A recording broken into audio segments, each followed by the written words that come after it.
Good afternoon. Welcome to the Connecticut Democracy Center at Connecticut's Old State House. My name is Rebecca Tabor-Conover. I'm head of public programs here, and it's my pleasure to welcome you to another conversation at noon. You may think that contested elections are recent occurrences, but they are not. Today's program, Contested Elections, Nothing New, spotlights some of the more contentious elections in our nation's history. As you're watching today's program, please do post any questions you might have for our speaker to answer, and you can post them in the comments section underneath the broadcast. I'd also invite you at the end of the program to fill out our survey, which can be found in the description for today's program. It's a very short survey, and we really truly do appreciate your feedback. It's always a special pleasure to invite and welcome friends of Connecticut Democracy Center to our programs. And today, we are happy to welcome Dr. Matthew Warshauer. Dr. Warshauer is a professor at Central Connecticut State University. He's been there since 1997. And in 2018, he received the Distinguished Service Award from the university. He is an alumnus of CCSU, and he received his master's and PhD from St. Louis University in American Studies. Dr. Warshauer regularly teaches courses in the Age of Jefferson, the Age of Jackson, American Life, and the Historical Imagination. More recently, he's begun teaching a course called the 9/11 Generation, inspiring his next book project, the premise of which is that there is a 9/11 generation that exists as a result of the terrorist attack. Dr. Warshauer's earlier work focused extensively on the Civil War, as both an author as well as the founder and project coordinator for the Connecticut Civil War Commemoration Commission, which was responsible for commemorating the 150th anniversary of the Civil War.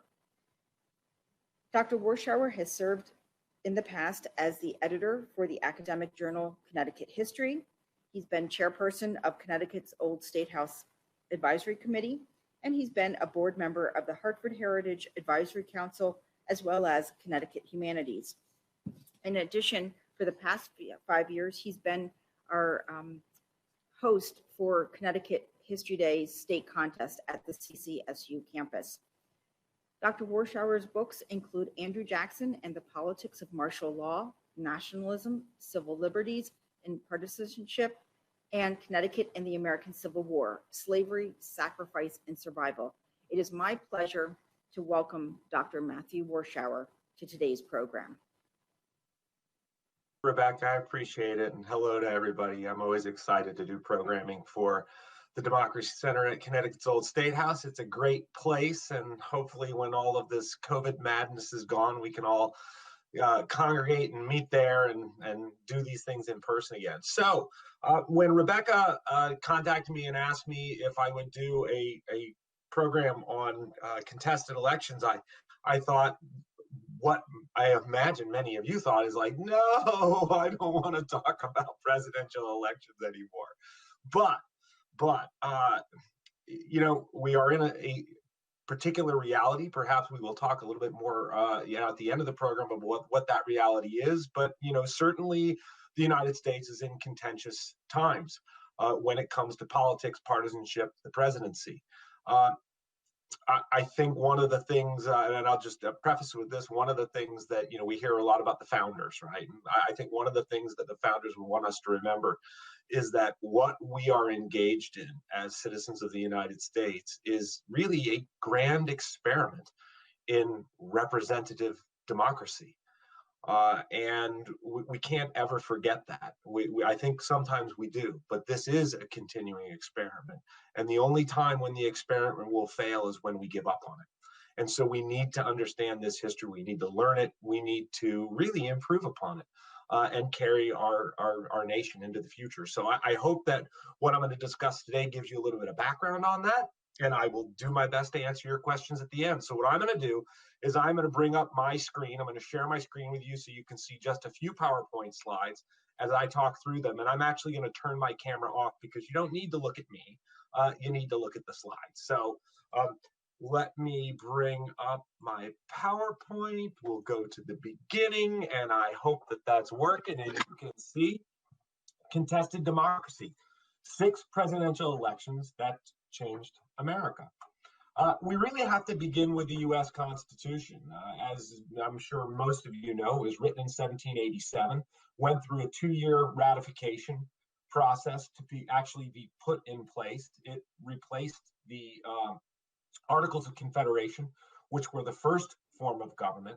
It created a much more powerful government. We need to remember that under the Articles of Confederation, there was no chief executive. We had no president.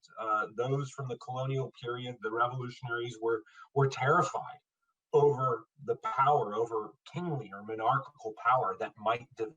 And excuse me for interrupting, Matt. I apologize for that. Thanks everyone for hanging on with us. We have a slight technical issue. We're taking care of that. We're good. Excellent. So we're going to start over. I'm going to go through this. I had begun talking about the Electoral College, the U.S. Constitution, the fact that the U.S. Constitution is created to replace the Articles of Confederation. And the reason for that is because the Articles of Confederation are not functioning effectively. The government just simply doesn't have enough power to operate the way that it needs to. There was, under the Articles of Confederation, no chief executive. The people of the revolutionary period were extremely concerned about monarchical power and that any chief executive of the United States would ultimately become a king.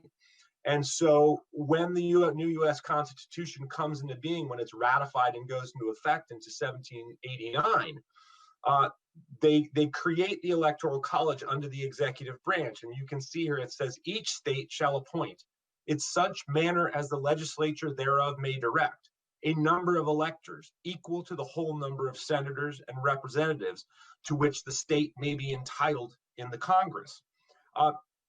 The way that works is that the number of electors in the United States is equal to the number of representatives that we have. So each state has a certain number of representatives based on population.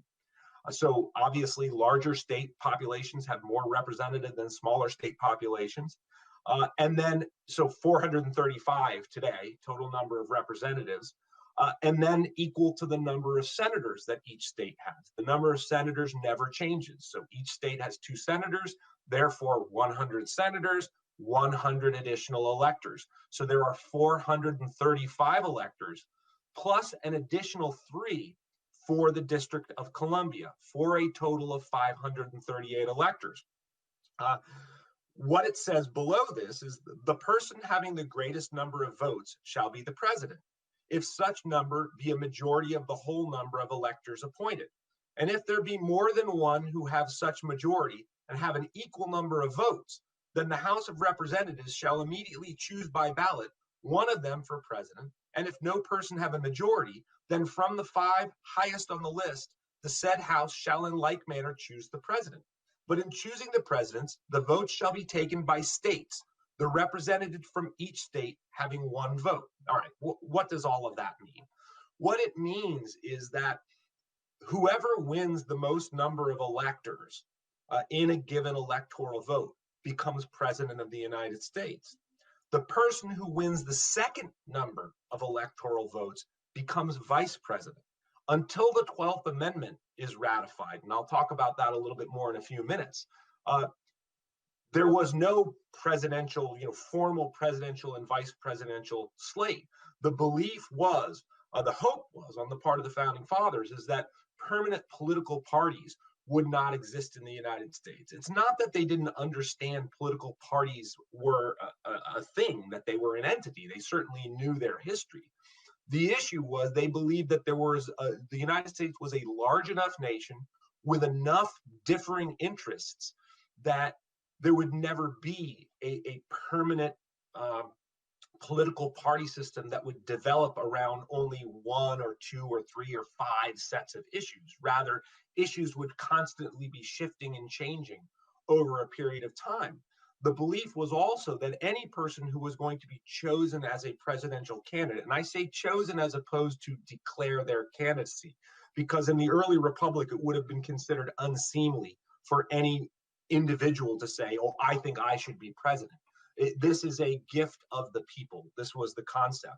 So anyone who would be chosen would be considered a statesman and a representative for the entire United States, not for one state or region or party.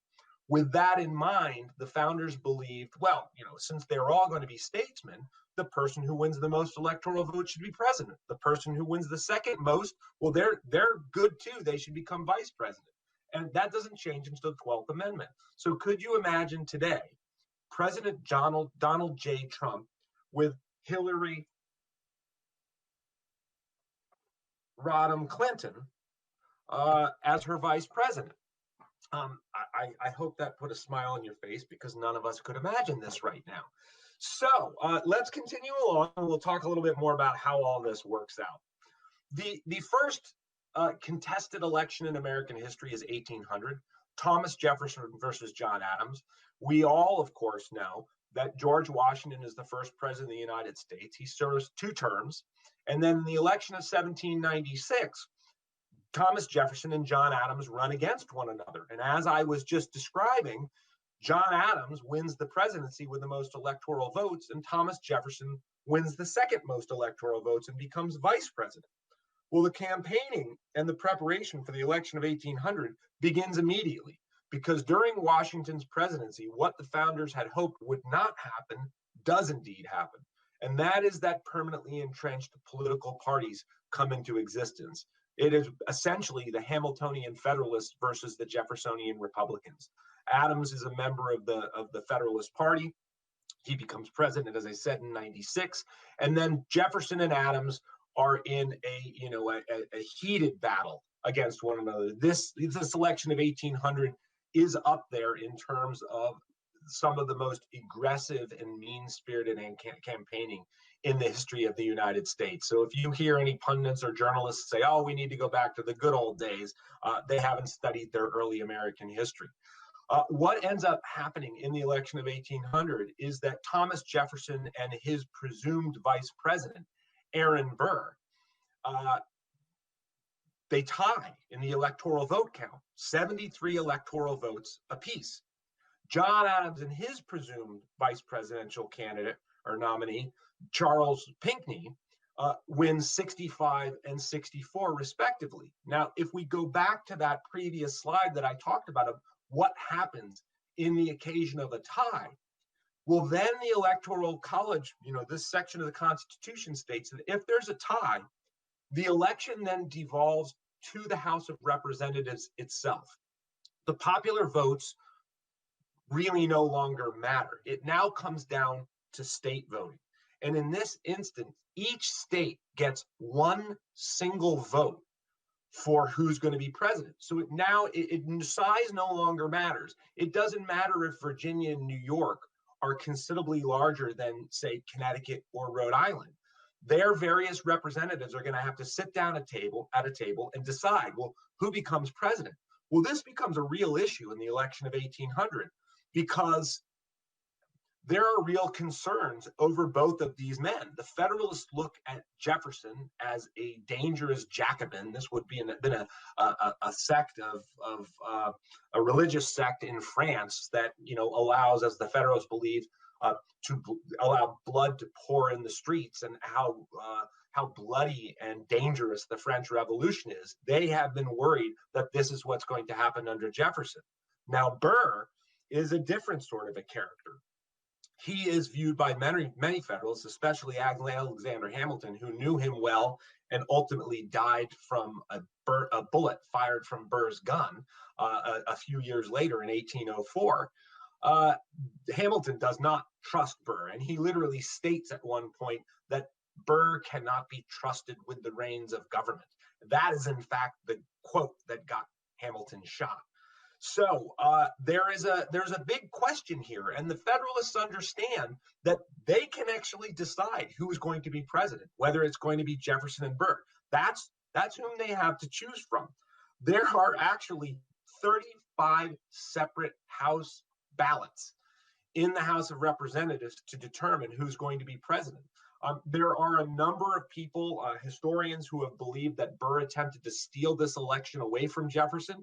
Jefferson, in fact, believed that Burr attempted to steal the election. And once this election is over, Burr is basically read out of the Republican Party.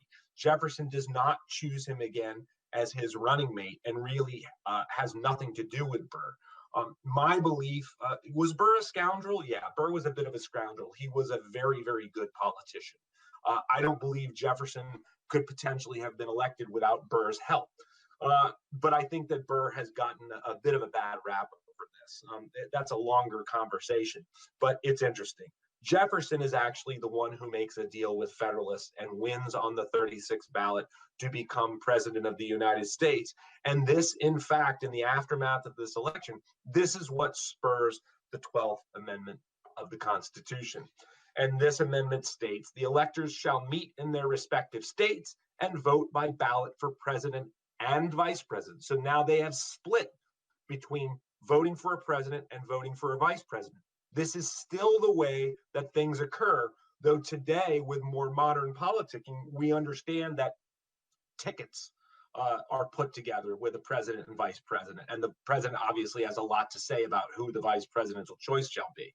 So it then goes on to say, the person having the greatest number of votes for president shall be the president, if such number be a majority of the whole number of electors appointed. So you can't just win a plurality of the electoral votes. You must win a majority of them. You have to have a specific number. It then states, if no person has such majority, then from the persons having the highest numbers, not exceeding 3 on the list of those voted for as president, the House of Representatives shall choose immediately by ballot the president. So the House of Representatives still gets to choose if there's a problem in the electoral vote, if there's a tie, or if the president doesn't win the requisite majority number of electoral votes. The House will still decide, but they have reduced the number of people to choose from the 5 highest electoral vote recipients to the 3 highest electoral vote recipients. And this does matter in a few elections down the road, one of which I will discuss. It then states, the person having the greatest number of votes as vice president shall be the vice president, if such number be a majority of the whole number of electors appointed. If no person have a majority of them, the 2 highest numbers on the list, the Senate shall choose the vice president. So if there's a problem in the electoral vote count for the vice president, then the Senate will make that decision. Generally speaking, however, and I'm aware only of a few times in American history where the electoral votes that are cast for the president are not also cast equally for the vice president. It's sort of an anomaly if that occurs. So let's continue on. The election of 1824, John Quincy Adams versus Andrew Jackson. This is one of those important times when that reduction from 5 to 3 really matters. And I'll explain why in a moment. But we also have to understand that from about 1817 to about 1824-25, it is a tremendously unique period in American history when there is no political party system. We go back, we essentially, in the aftermath of the War of 1812, revert back to what the founders and James Madison had hoped for, which was one party to which everyone belonged. And there would be constantly shifting issues on which that party focused. So after the War of 1812, the Federalist Party essentially disintegrates. It ceases to exist.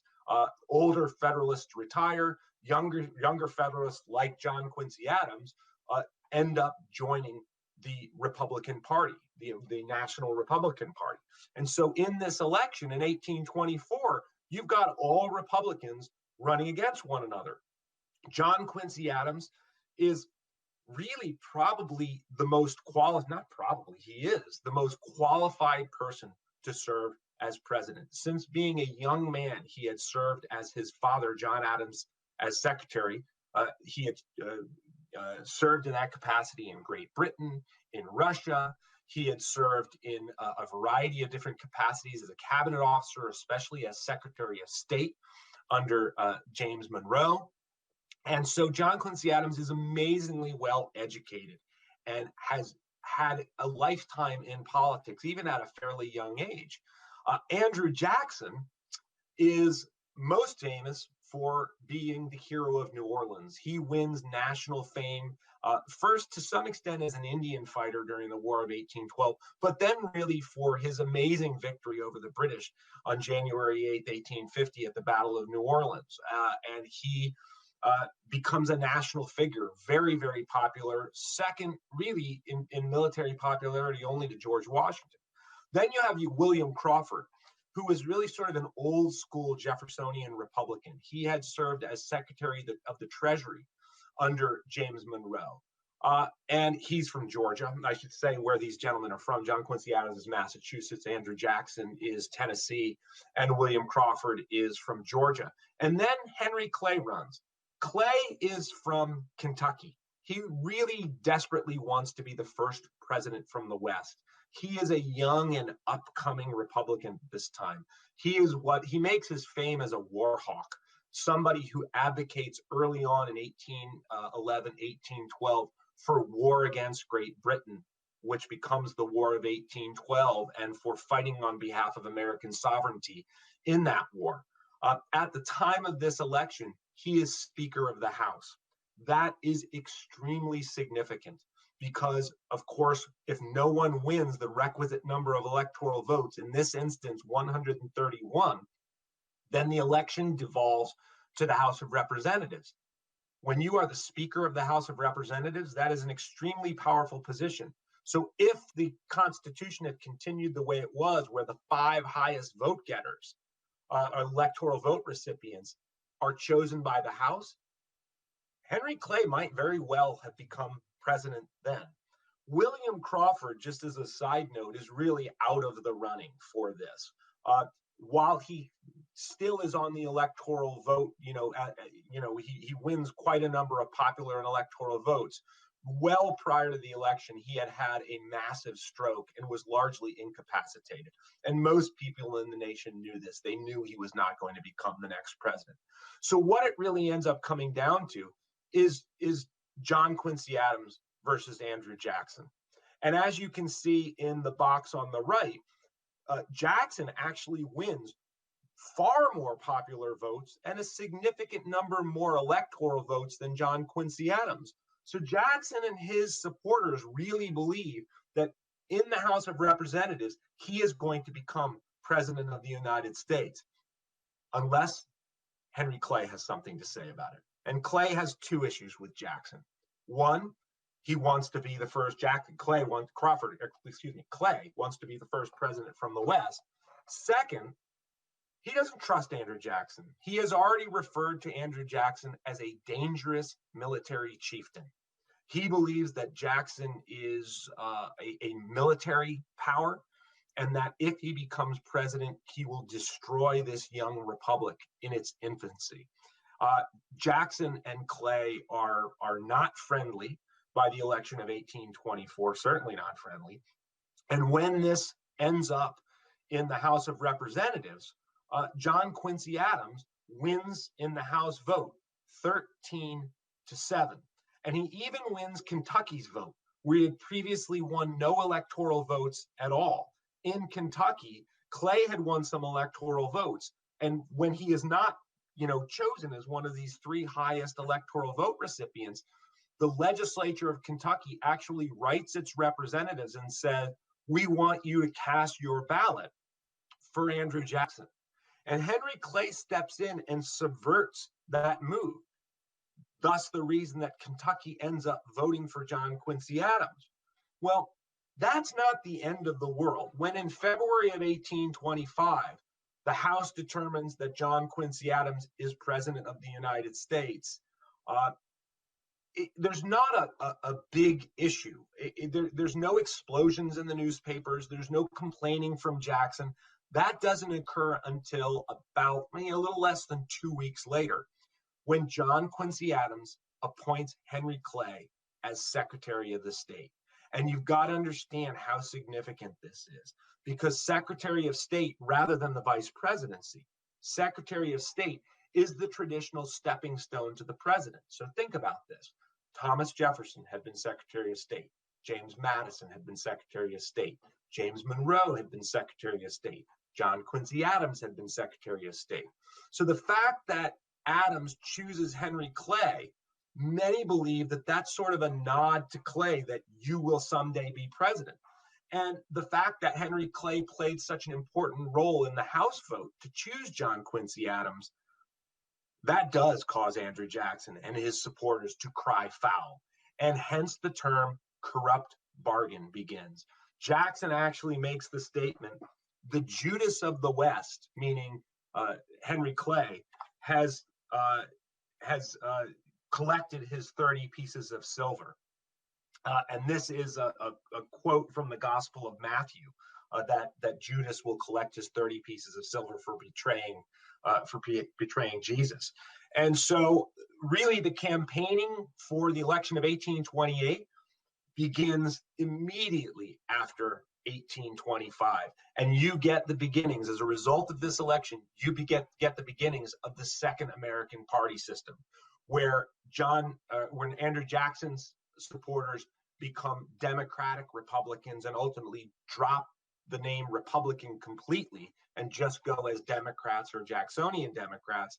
And John Quincy Adams' supporters continue being National Republicans or just Republicans. And it leads us to our next contested, not to our next contested election, to 1828, in which Andrew Jackson wins handily over John Quincy Adams and serves 2 full terms. Our next really contested election isn't until after the American Civil War.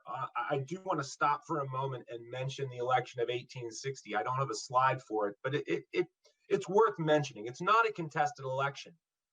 Abraham Lincoln obviously runs, but the reason that Lincoln is able to win that election in 1860 is because the Democratic Party splits between northern and southern wings, and in fact runs candidates from the North and the South. They run Stephen Douglas for the North and John C. Breckinridge for the South, and that splits the Democratic vote. If you actually look at the numbers for the election of 1860, you'll see that the 2 Democratic candidates in fact win more popular votes than Lincoln does. But because the party is split, and the way the Electoral College works, Lincoln wins the presidency, and we know that that leads to civil war.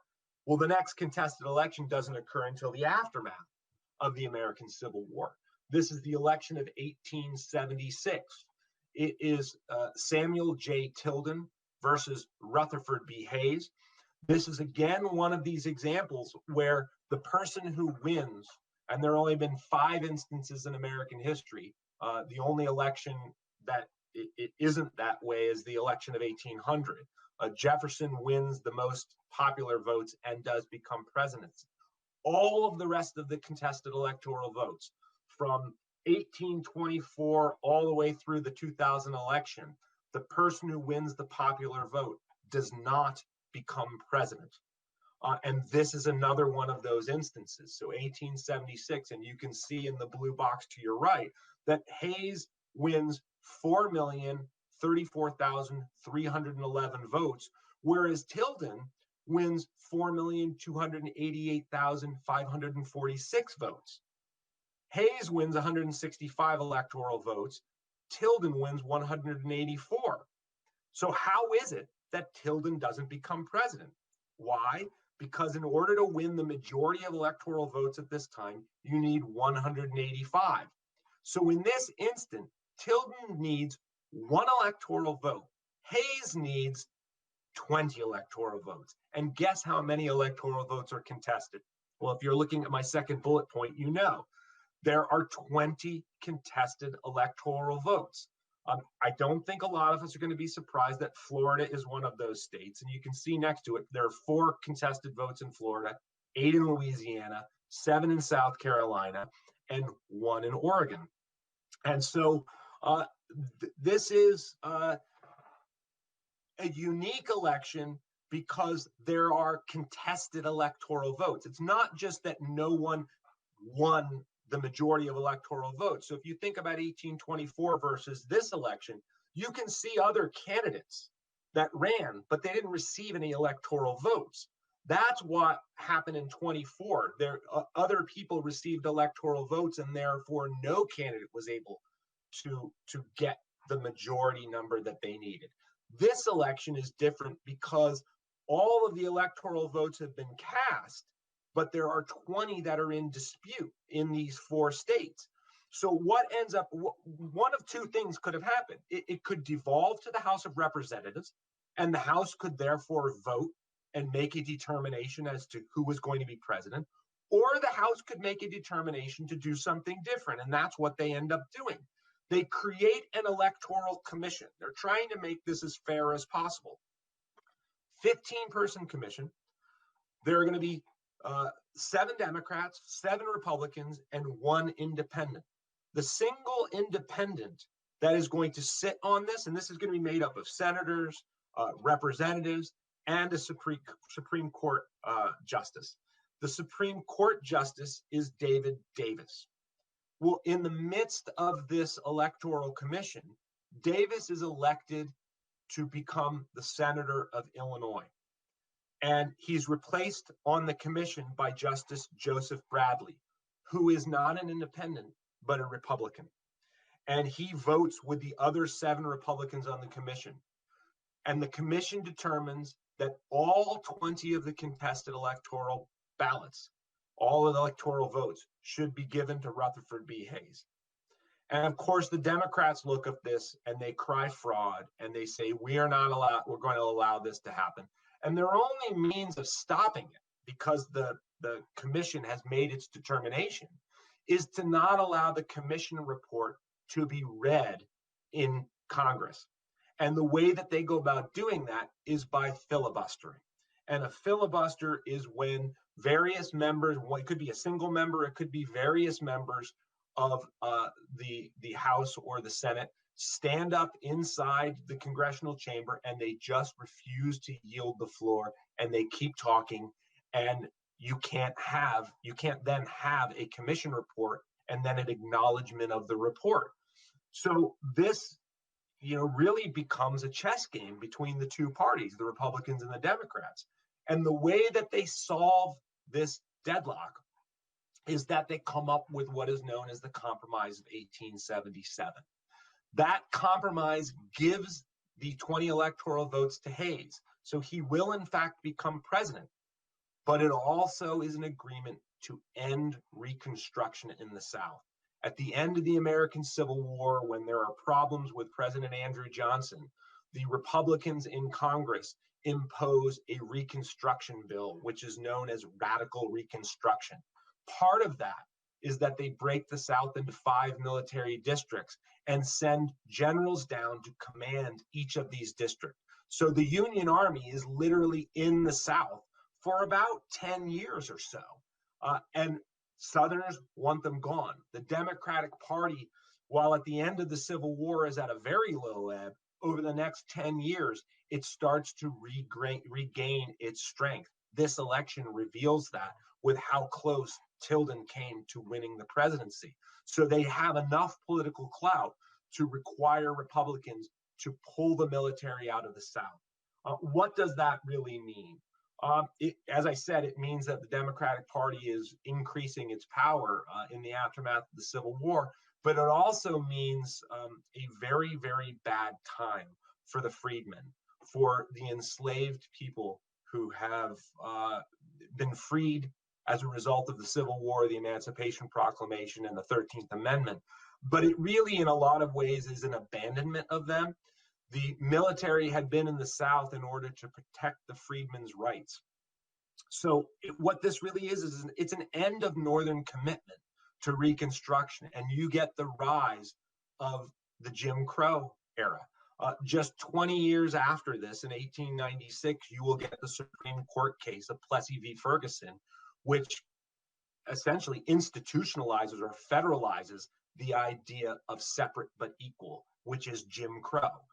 And so the United States really, reels from this for the next 100 years or so, really 98 years. It's not until 1968 that President Johnson signs in the Voting Rights Act. That's the first piece of civil rights legislation passed since the end of Reconstruction. So this compromise of 1877 has, real and lasting impact on the United States. And, not that I'm going to go far into it, but, the issues that we witnessed as Americans this summer about Black Lives Matter and protests and the violence that accompanied some of that. I think the majority of those were nonviolent, but there was some violence related to it. That is merely the next evolution, the next movement of the civil rights movement to become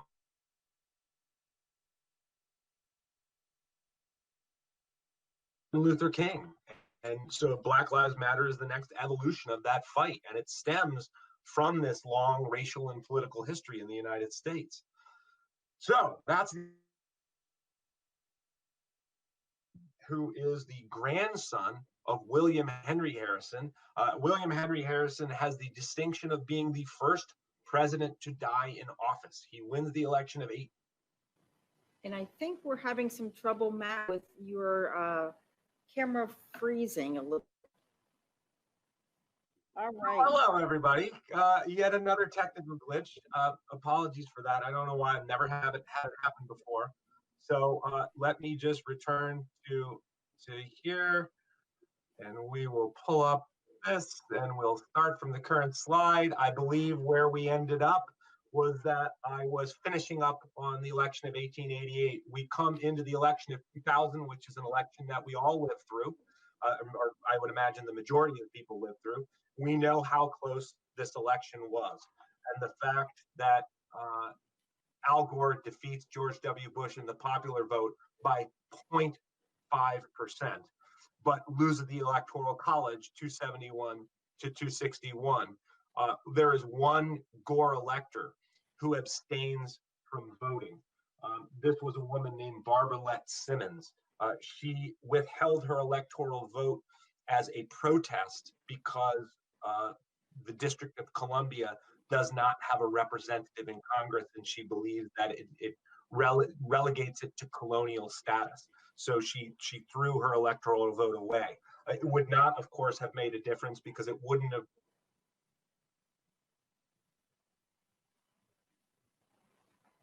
We're going to see if we can get Matt back. Give it a couple moments. We apologize. We've never had such problems with broadcast before, so we appreciate all of your patience in sticking with us. It's really interesting. I think, I know as I've been listening to Dr. Warshauer, just thinking a little bit about how elections have evolved over time, and the fact that, we kind of think, oh, we've been doing the same thing for so many years, and yet we haven't, that things have changed with the addition of amendments, and reminding us too that there have been some pretty contentious elections in our nation's history. It's interesting to really think about that a little bit. And I have to kind of laugh when we first talked about this program maybe a week or two ago. We were thinking that all of the election brouhaha would be over, and obviously we're still in the midst of that. So it's a good reminder. One thing, having lived through the Bush-Gore election issues, is it really does just go to show how important it is to vote, because it came down to 500 votes, which is pretty amazing. 541. If you at home are frustrated, you're not as frustrated as Rebecca and I. Okay, trust us on this one. I am going to try this again. Can you see the screen, Rebecca? I don't see your screen. Okay, so I'm going to try one more time. I'm going to share screen. Here we go. You should see it now. Can you see it, Rebecca? I don't. I still just see you. Okay. All right. Well, I'm going to finish this out with just the old-fashioned hi. How are you? That works. Okay. So what I was talking about with the election of 2000, it's 541 votes. The contested elections are in Florida. The real difficulty, just to cut to the chase, the real difficulty with the election of 2000 is that there are those contested elections and there are recounts that are going on. And there are controversies over the recounts. And the real problem with this election is the fact that the date for sort of the date of no return, where the ballots have to be turned in and read to the Congress, is coming. And so there is a rush to get this in and make a determination. The problem with the election of 2000 is the Supreme Court gets involved and calls a halt to the recounts.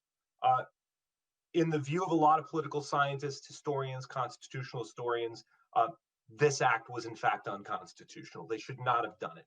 Generally speaking, the Supreme Court of the United States assiduously avoids those kinds of political determinations. If those contested electoral votes could not have been counted from Florida because there was a problem, then it should have devolved to the House of Representatives, as the Constitution says, and as every previous contested election that had happened earlier had been done. So the election of 2000 is very problematic, and it's a very, very changed history for not only the United States but the world, because 9/11 occurs in the immediate aftermath. And Rebecca mentioned that's something that I've been teaching and studying and writing on for the last 5 years. I'll leave it at this. It's a topic for another day, but I'll leave it at this. And I'll ask it in a question. Would President Al Gore, have invaded Iraq in 2003? And I think the answer to that question is a striking no.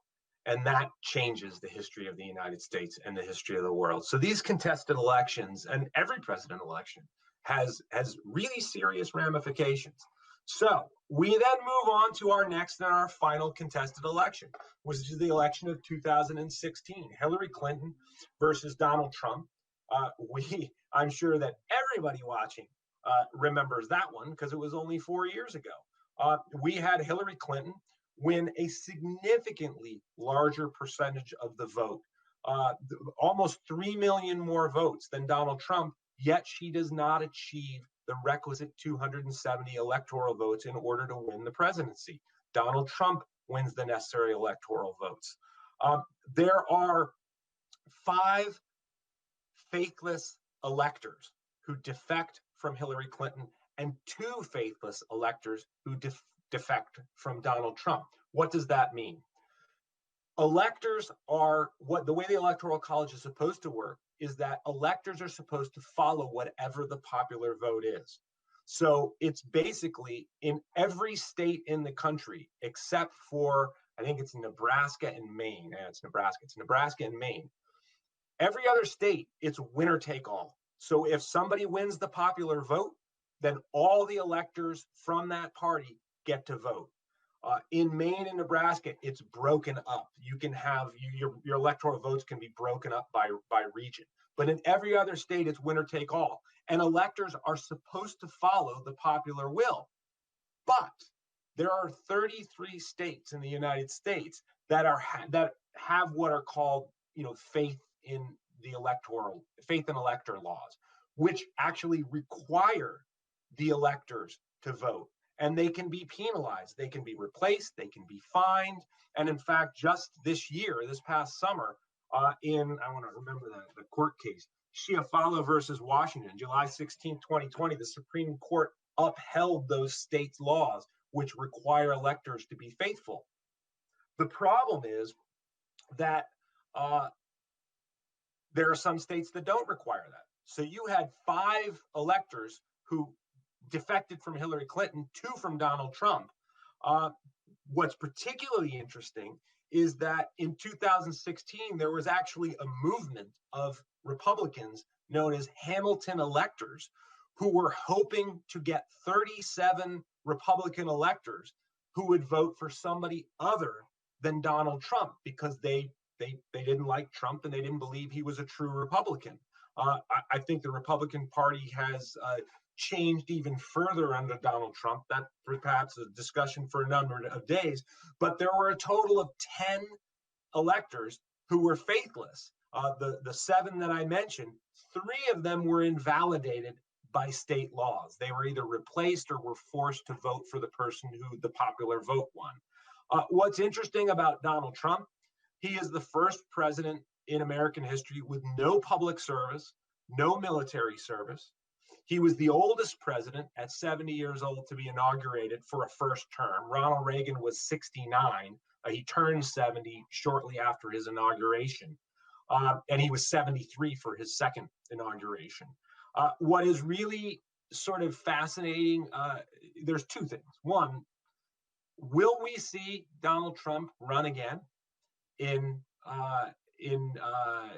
since he has presumably lost this election in 2020? The electoral votes haven't actually been turned over to the Congress yet, so it's not official until that occurs.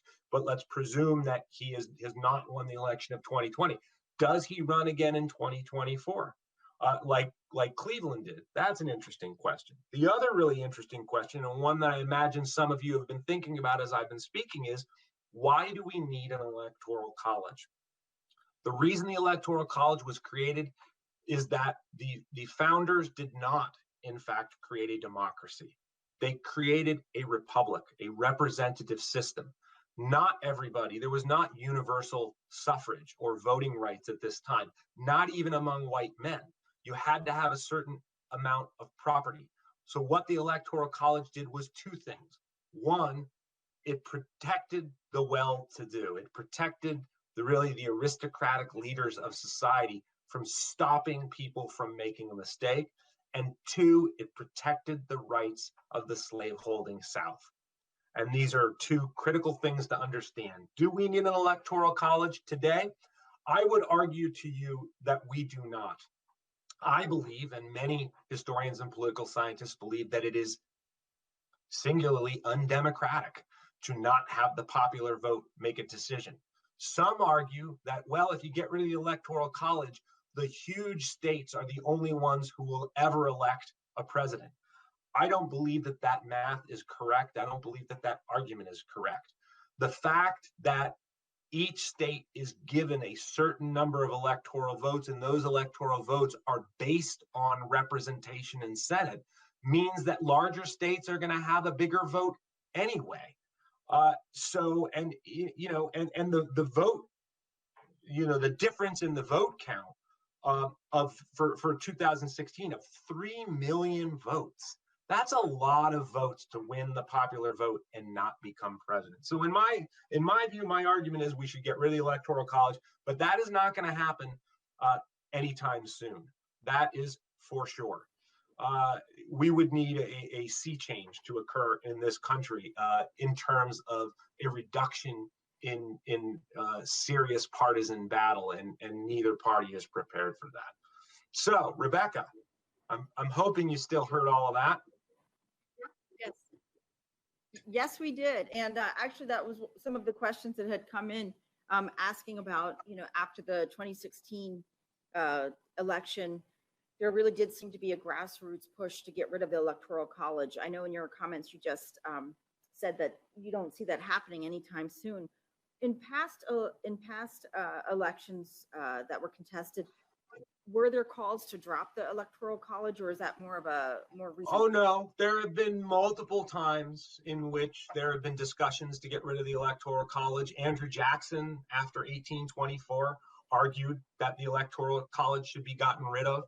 But, up until the aftermath of the Civil War, it wasn't really going to happen because there were power politics at play in regards to slaveholding and non-slaveholding states.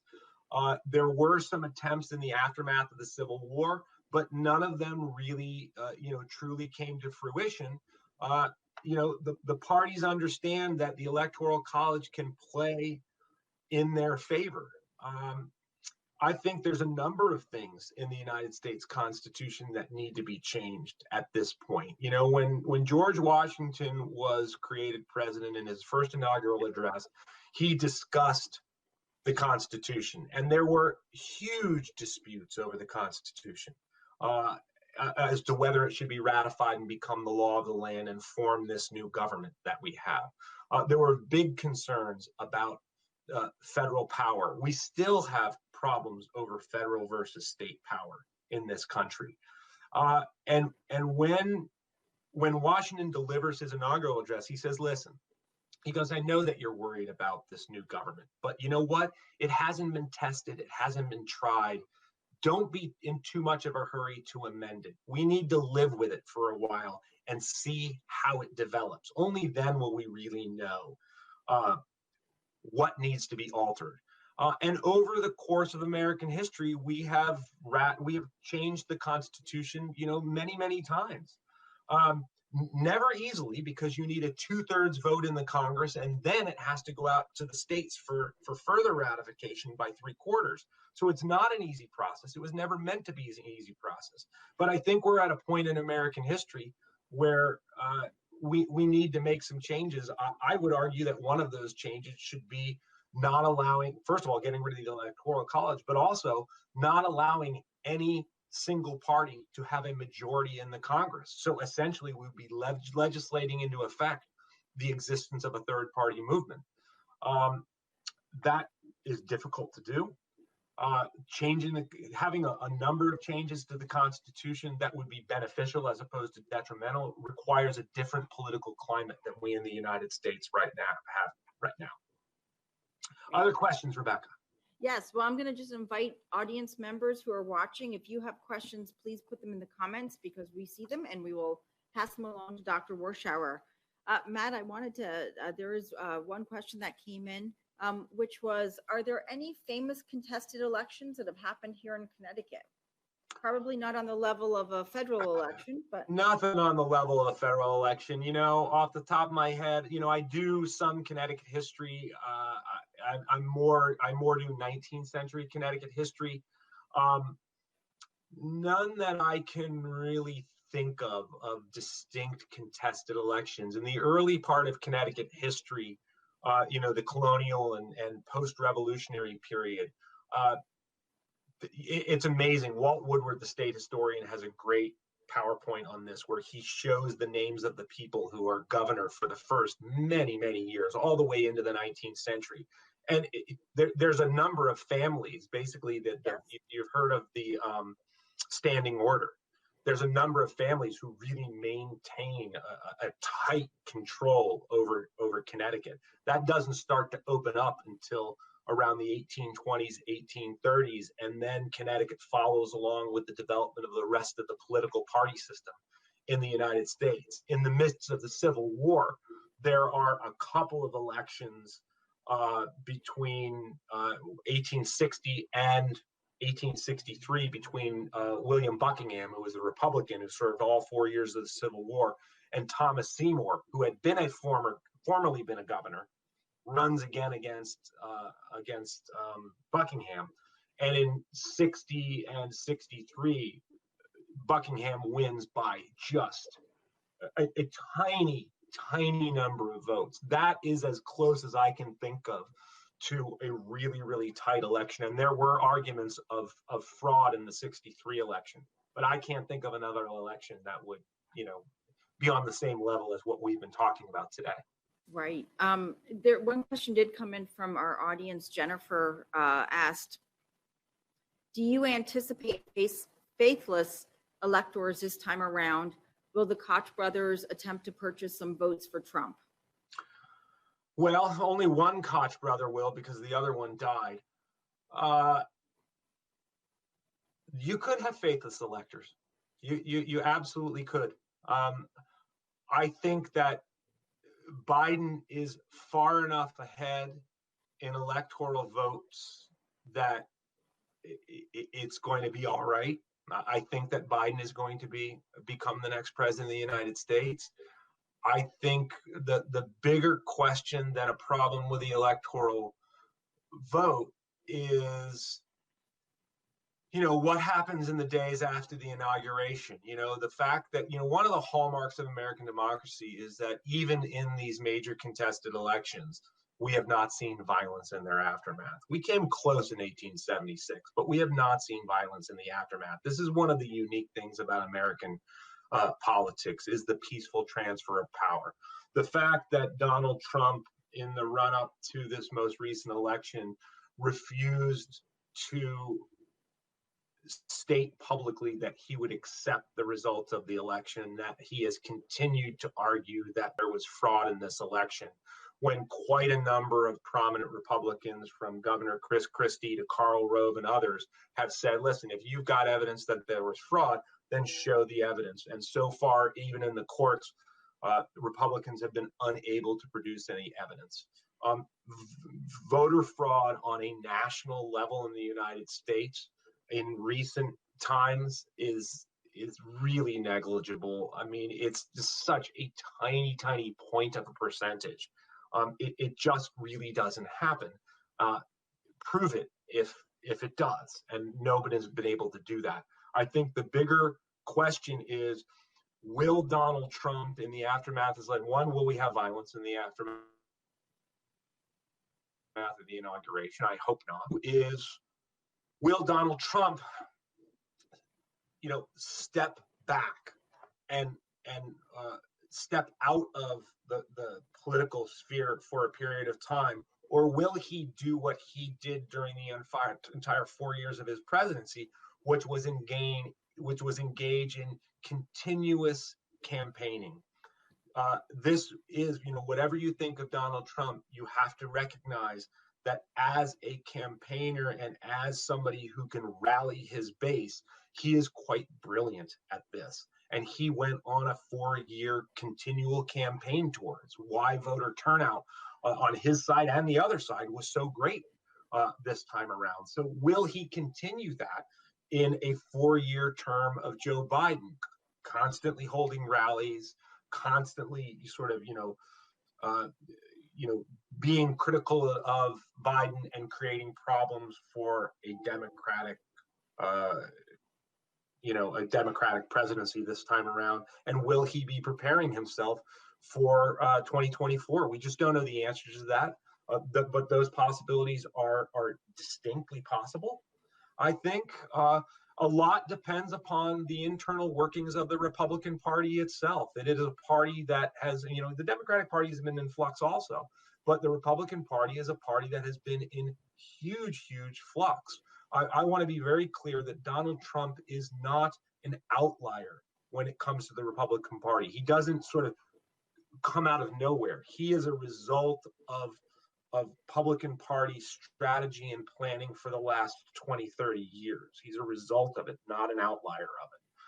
So, but in the aftermath of the 2012 election, Mitt Romney came out and many Republicans came out and said, boy, we really need to rethink how we're approaching voters and appeal to a wider base. Well, Trump proved that the Republican Party can still win without that. Now, granted, there were crossover from Democrats in the 2016 election who wanted change and voted for Trump.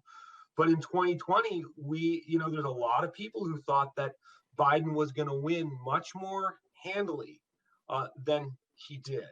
And so you got a lot of people, including me, who were sort of sitting there going, what's going to happen now? And nobody knows for sure. And, a couple of the questions, Matt, that have come in kind of relate to what you just were talking about.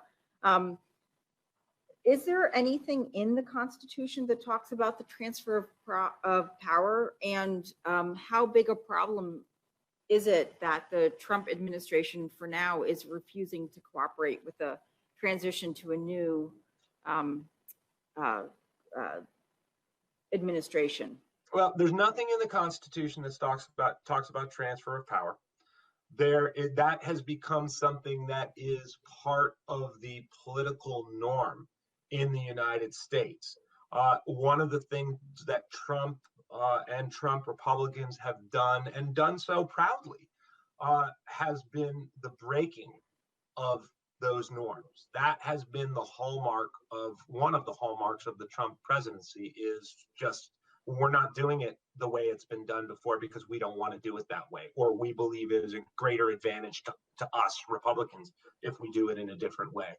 So it's going to be very, very interesting to see what happens. But there have been a wide variety of current and former political leaders, both Democratic and Republicans, many members of the Lincoln Project who are conservative Republicans who were and are very much opposed to Donald Trump, who actually have been doing drills over the last many months for what will happen if there is not a peaceful transfer of power. How will the United States handle that? What will the government do in that regard? And, one of the things that Trump came in, and one of the things that certainly one of his most important advisors, at least at the beginning of his presidency, Steve Bannon, what they wanted to do were break down these norms, these political norms in American society, and deconstruct the federal government. And Trump has done, if that was his goal, he's done an outstanding job of it. And I think what a lot of people are hoping for in Joe Biden is a restructuring and a rebuilding of government to get it back to some of its norms. With where the United States has gone over these last 4 years, that may or may not be possible or a good thing. Even if everything goes perfectly, it's going to take far longer than a single Biden presidency, or maybe even 2 terms of a Biden presidency, to recalibrate and fix some of these problems. And a lot of it has to do with things we've been arguing about for generations, and that is big government versus small government. Republicans view all big government as socialistic. I think it's a rather huge misnomer. I think that the majority of Americans who argue about democratic socialism couldn't define socialism if their life depended on it. The nature of American society and why we in fact need some elements of government. And it's not, to me, it's not about big government versus small government. It's about effective government. And let me be very, very clear. If we did not have some elements of big, effective government, we would not have been victorious in World War II. We would not have survived the Great Depression. We would not have, won the space race. We would not have defeated the Soviet Union in the Cold War. So this dismantling of government, to me, as an historian, it's a little crazy. And one final question from Aisha, who just asked, kind of again going back to the current situation, do you feel that if Joe Biden is declared the winner after all the votes are tabulated, could a legal challenge from President Trump hold up the inauguration and stop Biden from taking office? Nope. Once it's a good question, and Aisha is a former student of mine, and she's sitting in England right now. Hi, Aisha. She gets a shout out for attending from. She may be the only attendee from across the pond. No, if the votes are tallied, they will be the Electoral College votes. They tabulate their actual votes. They vote on December 14th, and then on January 6th, the Congress is in the position of accepting those votes.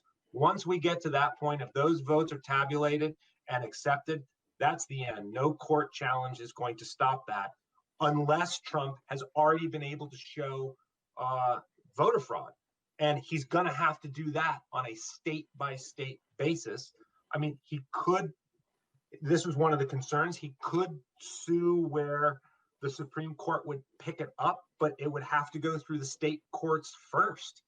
And the state's courts have been shutting it down left and right because they can't, the Republican Party, the Trump Party can't show any voter fraud. So no, I seriously doubt that is going to be an issue, though I will not be surprised if he attempts it.